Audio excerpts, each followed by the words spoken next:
Imagine waking up tomorrow morning and checking your bank account, but instead of seeing a few $100s or a few thousand, you see this, $1 billion. But there's one catch. You have exactly 24 hours to spend every single dollar. You can't save it, you can't invest it, you can't just transfer it to your friend, and whatever money is left by midnight disappears forever. So the question is, could you actually spend $1 billion in one day? Or is being that rich harder than it sounds? Let's find out. Before we start buying private islands and diamond-covered Lamborghinis, we need some rules, because spending $1 billion sounds easy, until you realize how much money that actually is. $1 billion is $1,000 million. If you spent $1 every second, it would take you almost 32 years to spend $1 billion. But today, you only have 24 hours. That means you need to spend around $41.6 million every single hour. That's almost $700,000 every minute, or about $11,500 every second. So while you're tying your shoes, that's $100,000 you should have already spent. While you're brushing your teeth, that's another $300,000 gone. And while you're standing there thinking about what to buy, you're already falling behind. So the clock starts now. It's 12 a.m. You have one debit card, $1 billion, and one day to go absolutely insane. The first thing most people would do is panic buy everything they've ever wanted. A mansion? Done. A supercar? Done. A private jet? Done. A yacht? Done. So let's start there. You buy a mega mansion in Los Angeles for $100 million.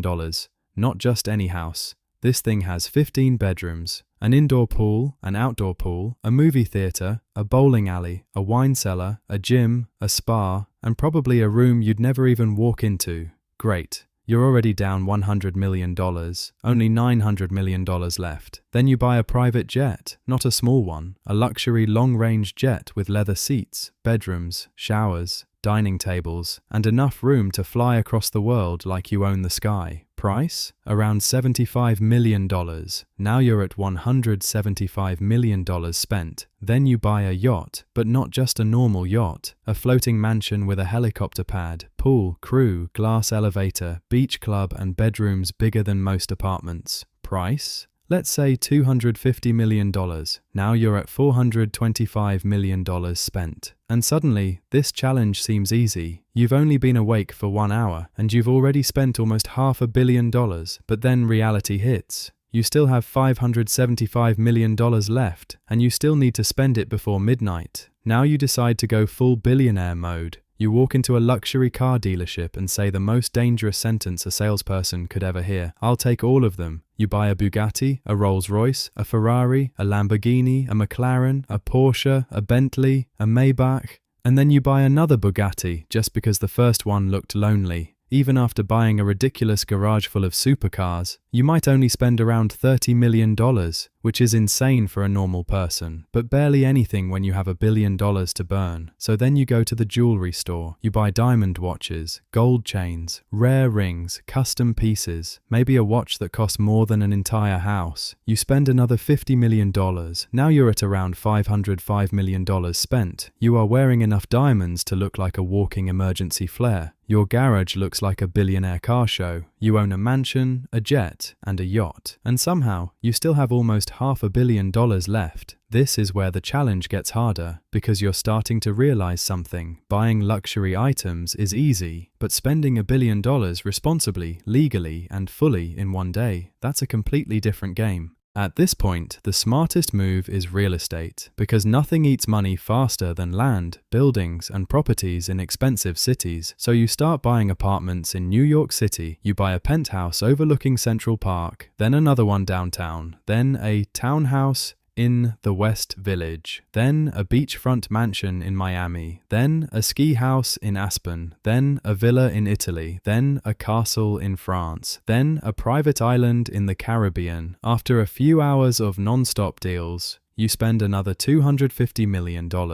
Now you're at around $755 million spent. This sounds great until you realize buying property isn't like buying sneakers online. You can't just click add to cart on a $90 million penthouse and have it delivered tomorrow. There are contracts, lawyers, taxes, inspections, wire transfers, government paperwork, title searches, and 1,000 people asking questions. So, in real life, actually completing these purchases within 24 hours would be almost impossible. You may agree to spend the money, but finalizing the deal before midnight, that's where things get complicated. So now you need purchases that can happen fast, extremely fast, and that means you need to think bigger. Now you decide to buy a private island because nothing says I have too much money like owning land surrounded by ocean. A beautiful island might cost anywhere from a few $1,000,000 to over $100 million, but even if you buy one of the most expensive islands on Earth, that still barely makes a dent. So you add everything.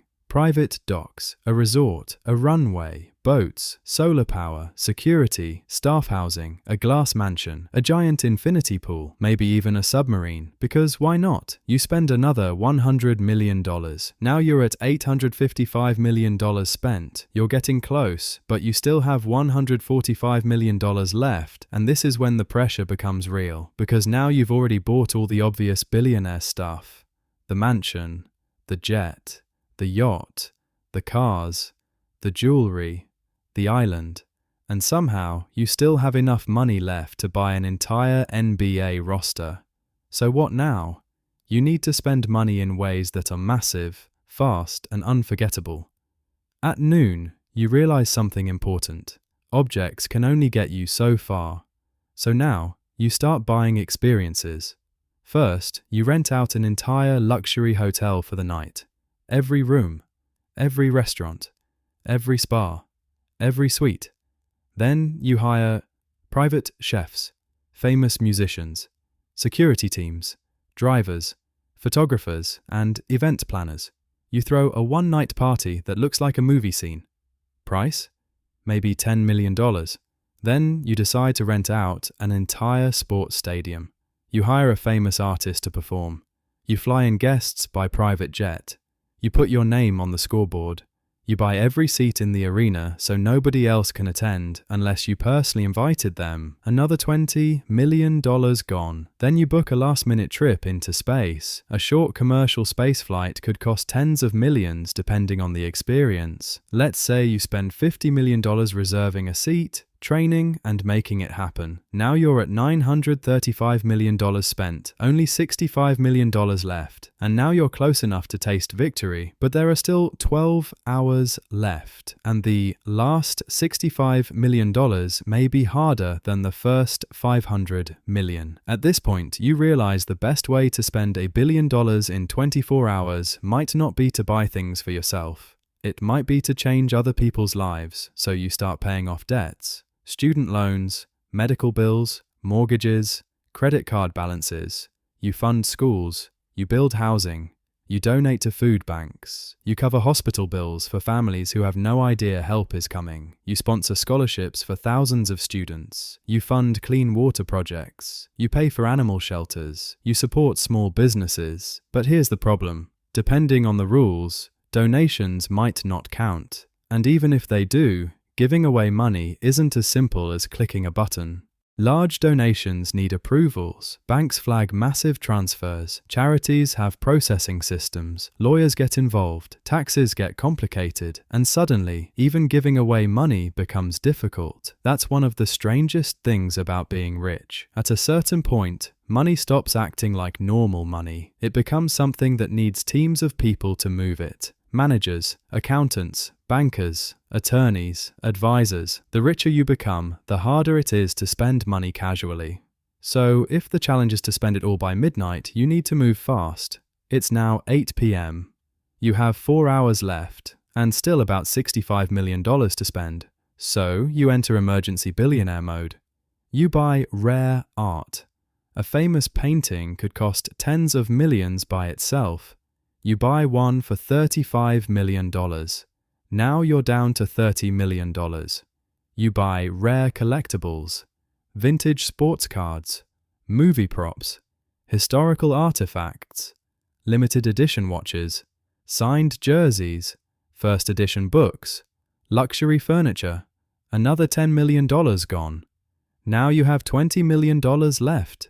You buy a fleet of luxury SUVs, a few armored vehicles, a helicopter, maybe 2 helicopters. Now you're down to $8 million. You buy designer clothes, Every suit, every jacket, every pair of shoes, every bag, every piece from the store. You spend $2 million. You still have $6 million. And now the numbers feel even more annoying. Because at the beginning, $6 million felt like nothing. But with only minutes left, it feels massive. You can't waste time.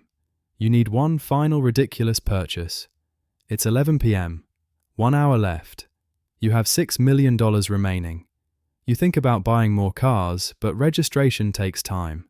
You think about buying another house, but paperwork is impossible. You think about giving it away, but the bank might freeze the transfer. So you do the most realistic thing left. You book the most expensive possible night of your life. You rent the penthouse suite at the most luxurious hotel available. You hire private chefs, a security team, a personal driver, a full production crew, a stylist, a photographer, a private orchestra, a helicopter ride over the city. You buy out an entire restaurant and pay every staff member a giant bonus.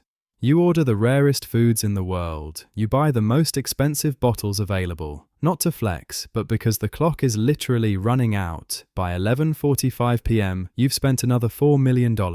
But there's still $2 million left. Now you're sweating. You're calling dealerships, auction houses, jewelry stores, luxury travel agents, anyone who can take payment before midnight. Finally, at 11:58 p.m., buy one rare custom diamond-covered timepiece. Price? Exactly $2 million. The payment goes through. The clock hits midnight. Your balance is zero. You did it. You spent $1 billion in 24 hours. But here's the truth. Actually spending $1 billion in 24 hours would be almost impossible for a normal person. Not because there aren't enough expensive things to buy. There definitely are. The problem is speed. The bigger the purchase, the slower it moves. Buying a $500 hoodie is instant. Buying a $50 million mansion is not. Buying a private jet is complicated. Buying a yacht takes paperwork.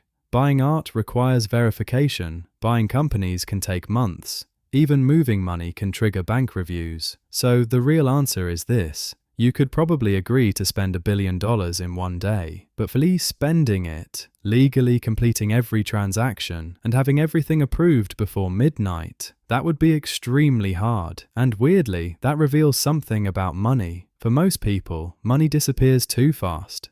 Rent, food, bills, debt, gas, clothes, emergencies. But for billionaires, money becomes so large that it almost doesn't behave like money anymore. It becomes power, property, influence, ownership, access. $1 billion is not just a big bank account. It's the ability to buy time, attention, land, comfort, privacy, and control. And maybe the craziest part is this. Even after buying mansions, jets, yachts, islands, cars, watches, art, and once-in-a-lifetime experiences, you might still be looking at your phone thinking, how do I spend the rest? So next time you hear someone is worth $1 billion, remember, that isn't just rich. That's a level of money so massive it's actually difficult to get rid of. So what would you buy first if you had to spend $1 billion in 24 hours? A mansion? A private island? A jet? Or would you try to help as many people as possible before the clock ran out? Comment your first purchase below. And for more crazy what-if videos like this, make sure to subscribe.